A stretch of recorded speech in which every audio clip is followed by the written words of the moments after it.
Hello and welcome back. In this tutorial, I'll be showing you how online education businesses have increased their revenue potential by up to 40% by adding one simple thing to their checkouts.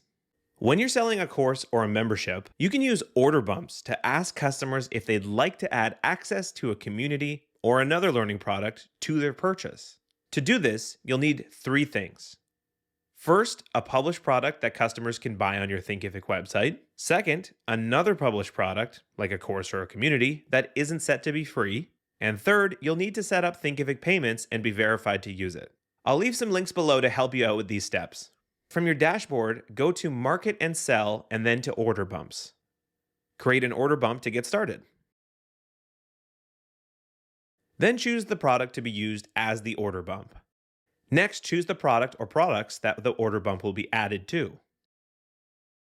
Your order bump product will already have a price associated with it, but here you can set a different price for that product. If the order bump's price is lower than the normal price of that product, you can add a strike-through price as well to indicate that this is a good deal.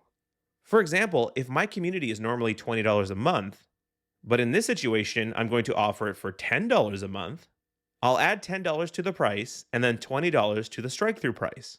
Finally, I'll add a title and a description to the order bump. This will appear in the checkout.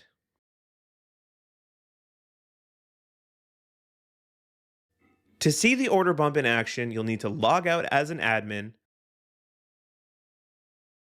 access your Thinkific website as any other customer would do, and then try to buy one of your own courses.